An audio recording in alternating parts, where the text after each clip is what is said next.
Hi, and welcome to 15 Minutes of Fame. I'm Jeffrey Driscoll. And I'm Jim Kerr. Well, we got a huge lineup this week, Jim. Let's get right to it. We'll start off with the CFL, where the Edmonton Eskimos continued their Jekyll and Hyde season.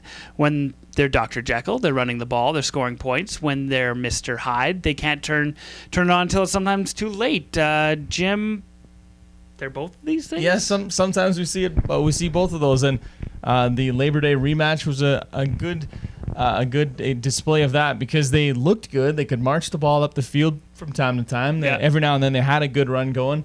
And then how many times did it end in a field goal? And even a couple of times a missed field goal. And that's tough. And Ricky Ray started the first half with 3 completions in the entire first half, finished with 345 yards passing.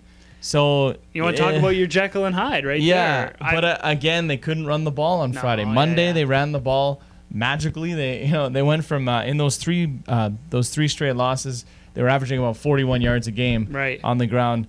They were over 100, I think about 127 or so in the Labor Day Classic, and then back to sort of the pre-Labor Day Classic ways for the rematch. I guess it doesn't matter. Fred Stamps was back for that one, and it doesn't seem to matter if Ricky can throw or not throw or whatever. It seems to be the run game is where the Eskimos win or lose now. Because the run game gives you the variety, right? It gives you the, you got to keep the opposing defense kind of guessing, and it also helps extend drives. But if you can only run the ball a couple of yards each go, or you can't run it consistently enough to get anything going, this is the kind of stuff that happens. Absolutely. And also, it's a short week, and also we embarrassed Calgary on Monday. So all those things combined. Darius Bowman had another good game. Yeah, absolutely. He's a great player right now. It's unbelievable. Beast. Moving right along, tragedy once again in the hockey world this week as KHL club Lokomotiv is wiped out in a plane crash in Russia. Several ex-NHLers died in the tragedy. Seriously, though, can this summer get any worse for hockey? Well, it's been probably, I would say, the worst one that I've experienced. And, this one's a different type of tragedy than the first 3 that we experienced. But, I don't think anyone saw something like that coming, and it hit the hockey community really hard. Yeah, absolutely. It sounds like St. Louis and Colorado are going to be doing some stuff during their games for these KHLers. What did you like, or did you think about the NHL response to the KHL? Well, a lot of these players that passed on, and including Coach Brad McCrimmon, had a big impact on the game. Dimitra totally. was just shy of a superstar in the NHL probably, and a lot of these guys aren't far removed from their NHL careers. Like, I feel bad for some of these Canuck players who lost Rick Rippon and then Pavel Dimitra, who recently played there. Totally. I think the response across the sports world has been good. Even Man United got on the phone and offered their support, but. Yeah, I mean, it's good to see the kind of sports community at large coming together. Michael Russo of the Minneapolis Star-Tribune wrote a piece this week on Derek Boogaard's addiction to painkillers. Turns out he had been in rehab twice since 2009. His brother and as well as former NHL tough guy Riley Cote both recently said that prescription drug abuse is a problem in the NHL. Is that something that the NHL needs to investigate, Kersey? Well, if they have a couple of people saying it, including a former player, then I think it's something they have to look into. And it's not surprising because they're talking about stuff like Percocet and drugs that it's not like everyone has them, but there's guys getting injured constantly. Painkillers. And that's not a surprise. No.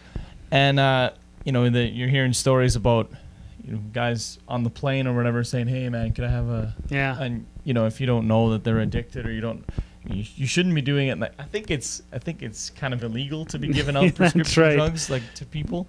But if you have a couple of people saying it, I think it's probably the NHL should do its due diligence and at least look into it. Yeah. And I'm kind of scared, but I think they will find that there's a problem. But that's it's a scary thought because it can all go very quickly. Definitely. Sidney Crosby talked to the media this week about his concussion.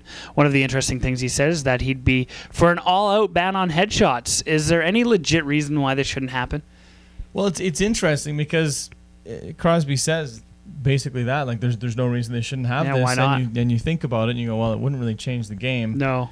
I think the stat that Crosby cited was there's 50,000 hits in a season, and about 50 of those are legit headshots. Yeah. So you take those out, and it's not really. You've still got. Yeah, it's not really the bulk. It's not like taking hitting out of the game. Yeah, that's right. So I think Crosby might be onto something there. But Sure. the way Rule 48 has developed, it's pretty much an all-out Where ban it is. without calling for an all-out ban. Yeah, that's right. And finally, some interesting stuff from Alex Ovechkin this week. He's promising to be in better shape this year.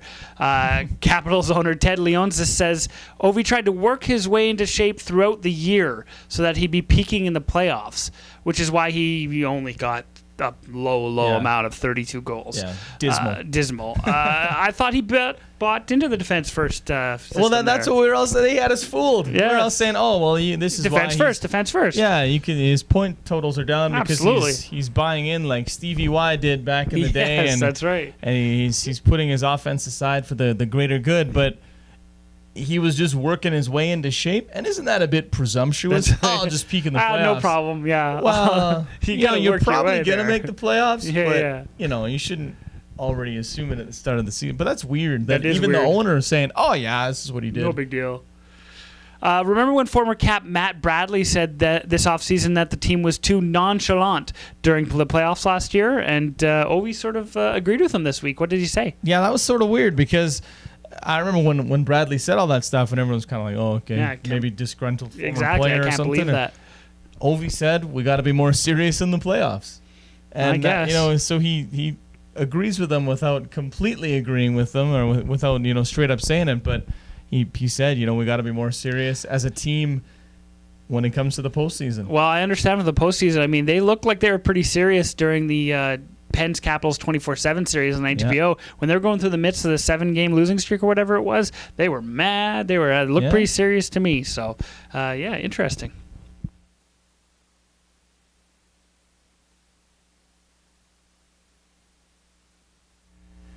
Well, welcome back. Looks like this week we have, for our 52nd episode, which, by the way, we've been here a year, we're going to have our first ever guest speaker. Everybody, this is Andre LeMay. Andre, how you doing?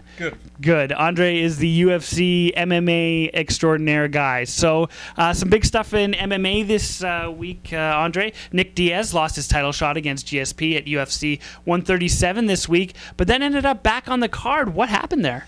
Well, the UFC enjoys money. Yes. So Nick Diaz is a very popular fighter. Yeah. He kind of flaked out. Well, how did he flake out? Well, he had to meet some requirements for going to his press conference and decided that he didn't like planes. Yeah. Did it twice. Yeah. And then Dana White didn't like that. Yeah. Needed to set an example and pulled him off the card. But, Yeah. like I said, They like money. And he's Nick Diaz is a cult figure. People love him. Yeah. They like his attitude that he doesn't wants to strike down the man. Well, he's an angry fellow, He is isn't an he? angry fellow. I mean, he's the guy who got in a fight with another fighter in a hospital. Yes, Yeah. after they had fought. After they had already fought, they go to the Yes. hospital later on and they fight again. Yes, and he did fight on CBS. Yes, that's right. Like after the fight. After the That fight. he wasn't involved in. Yes, no, he is an angry guy, and but the UFC needed to make an example of him. Yeah. But they didn't want to make it. They didn't want to cut this guy because he's very popular. That's right. So they basically swap opponents. So they put him with his previous. So they put him with. They put him with BJ Penn. Yeah. And Which is going to be a good fight. it is going to be a very good fight. Yeah. And so it's a tough fight. It's not a gimme. No. BJ Penn is kind of a version of Nick Diaz. He's nasty. Yeah.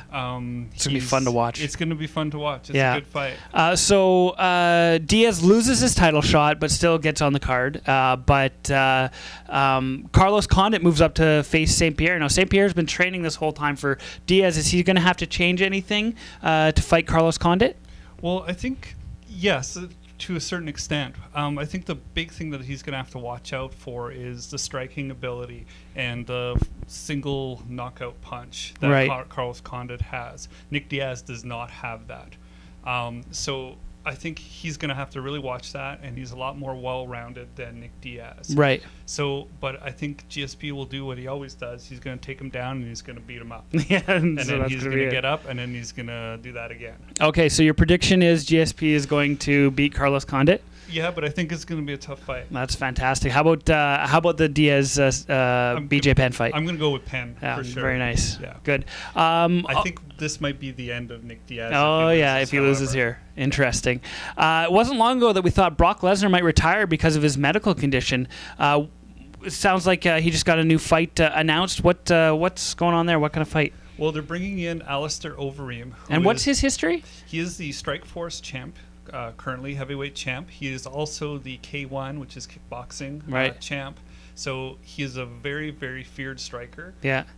He's a charismatic guy. I think this is a really good fight for him. This is kind of his coming out party in UFC and in the States for sure. Brock Lesnar is their biggest draw. Yeah. And this will be the passing of the guard. Yeah. You don't think Lesnar's going to win? It's winnable. Yeah. For sure. But it's going to be dependent on if he can get a takedown and beat him up on the ground. And you've said before to me that Brock Lesnar doesn't like getting hit in the face. Which is a reasonable response, but not when you're a fighter. Yeah, it's kind of a big deal. I don't like being hit in the face, but you don't choose to fight. No. That's right. And Alistair Overeem hits really hard. Yeah. He hits with big knees. So the first couple moments of the fight is going to be Brock Lesnar shooting for a takedown, and hoping he can get it. Absolutely. Just real quickly here, that's a big heavyweight fight, but there's another big heavyweight fight coming in the next little while, a championship fight, and it's going to be on a different channel than we're usually used to seeing UFC. Yes, it will be on Fox. Yeah. It's a new deal that was announced a couple weeks ago. It'll be a 7-year deal. There will be 4 events on Fox, and then as well as 6 events on FX, which is their sister station. So big deal for them, and it's going to be the heavyweight championship with Cain Velasquez versus Junior Dos Santos, 2 highly skilled heavyweights, good strikers. Cain Velasquez is an incredible wrestler. It's going to be quite the fight. Perfect. Well, we look forward to that. Well, that was our UFC 5 minutes, our MMA 5 minutes. Thanks, Andre, and hopefully we'll have you back in a little while. All right, thanks.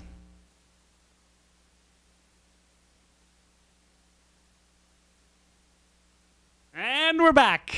Jeff Driscoll and Jim Kerr is back here. I want to thank again Andre LeMay. We're going to move on to the GABBYs here. These are the good and bad by you. We take the best and the worst of the world of sport and usually we make some fun of it here. Yeah. We'll start Can't help ourselves. Can't help ourselves. It's what we do. We're going to start out with the good. To Blue Jays pitcher Dustin McGowan. He's back in the big leagues after an absence of over 3 years because of issues with his shoulder. Boy, it sure was nice to see him coming onto the field there. Yeah, you'd think it'd be a little discouraging to be out 3 years with an injury. But go on and bust your shoulders out there, Dustin. Yeah, exactly. Still on the mound, let's give a good to Justin Verlander. Yep. The guy is an absolute beast. Yeah. 20-2 since May. Yeah, he's been unbelievable. 20-2, yeah, that's crazy. man. Yeah. Picked up his 22nd win overall for the Detroit Tigers last week. What a Detroit. Yeah, this is awesome. First Detroit pitcher in about 65 years with 10 straight wins. Perfect. I love it. I absolutely love it. Go Detroit. They're my favorites right now. It's fantastic. A good to North American Soccer League side FC Edmonton. They clinched a playoff spot this week with a win over the Atlanta Silverbacks. Success on the field means success off the field. And it looks like they found a winning combination. Absolutely. And you know what? They won in dramatic fashion too. I saw the replay on Shaw. I was working the night of the game. Yeah. A 94th minute diving header. I love it. To send them into the postseason. Good for them. Oh, yeah, absolutely. Especially for a first year club. That's good. Yeah, absolutely. A bad to Peyton Manning's neck as we go on to the bad side of things. The 4-time MVP had his 3rd neck surgery in about 19 months on Thursday. That means he's out for weeks, months, the season. Yeah. They're saying 2 to 3 months, but his last neck surgery kept him out still. Yeah. So it could easily be, I guess they have to wait and see. They haven't put him on the disabled list yet because they're taking the old wait and see approach. But I don't see him coming back. And I'm hearing that if he does come back, he won't be in game shape, and they may be out of the playoffs by then. Like, they may have lost 6 in a row by then. You know what the crazy thing is? What's that? There was the rumors that they were shopping around and maybe looking towards Brett Favre in the offseason. Oh, no way. Had they gone with him, yeah, he would have been starting in week 1. Unbelievable. Instead, it's 38-year-old Kerry Collins. Yeah, there you go. A bad to soccer hooliganism, which I just said hooliganism and just Hooliganism's a good word. That's good. For such a bad thing, such a great word. Oh, totally. A Welsh Hooliganism. fan was killed outside of Wembley Stadium before a Euro 2012 qualifying match on Tuesday. And a guy in Greece was killed in a clash between rival soccer fans. It's great to see the incredibly passionate side of sports. Yeah. You know, I'm very passionate about the Edmonton Oilers, but I don't feel that I would kill someone over them, except No. for if they're from Calgary. Yeah, well, yeah. Obviously. But even when it comes down to the rioting and stuff, you know, just take it easy. Yeah, It's totally. Good that you love your team, but Take it easy. Don't break stuff. Exactly. Finally, a bad to Manny Pacquiao. This is a now, bad. Pac-Man, he's a good guy. Yeah. He looks like the kind of guy who'd be, you know, a nice, a respectable fellow and all that good stuff. But he was at a press conference recently promoting his upcoming fight against Juan Manuel Marquez. Yes. And as part of that press conference, he got up and sung "Sometimes When We Touch" with the Canadian Sometimes composer of when we touch. Yeah, and it just doesn't seem why? right. Just doesn't seem right at Like, all. how does he have any other songs? Yeah. That's another Does he one have to an think album about. coming Like, out? Is well, because that... that's the only song I've ever seen or heard him sing. Yeah, like yeah. on Jimmy Kimmel and various commercials. Oh yeah, you always see him, and you always see him in the studio and stuff too. Yeah. He's swaying along. Sometimes. Yeah, exactly. We're gonna move on to a new, like we said, it's 52 episodes. It's basically been a year since we've been doing this. We're gonna move on to a new section, a new feature, and it's called The Last Straw. And basically, we're gonna pick somebody, and we're just gonna mercilessly. It's basically a super Gabby. Yeah, that's right. Yeah, we're mercilessly going to make fun of them. Earlier this month, Spain met Chile in a friendly to celebrate fair play. Soccer match for fair play, and wouldn't you know it, it ended up with a penalty kill winner from a blatant dive and a bench clearing push around. We would call it a fight in other. Could be a fight, but it's really just a hug. Yeah, way to go, fellas. That's some really great stuff right there. Yeah, and you wonder.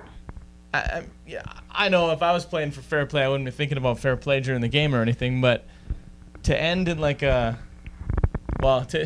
end with a dive and then a fight. Yeah. Really, guys? Really? Do you think they even still had the fair play trophies after the game? Do you think? Like, I hope here, they both everyone got gets a trophy. participation ribbons. Yeah, everybody gets a participation ribbon. I hope they had the kids around there for that too. That's all the kids come on after the game and it would have been great if the kids started fighting too. And then the kids started fighting. We're gonna move on to quick hits here. Canada starts its World Cup qualifying schedule with a pair of wins. What are the chances we make the 2014 World Cup in Brazil? I mean, it'd be great. Oh, I love it. But we got wins against countries that are much smaller than us. Yes. And that's good because you don't want to lose those ones. No. Like we sometimes do. I'm going to say they're not good, but I'm going to keep hoping. Leo Roughton stepped down as the head coach of Canada's basketball team this week after we failed to qualify for a second chance Olympic qualification tourney. Can we turn this program around? I thought we had it this year. I really did.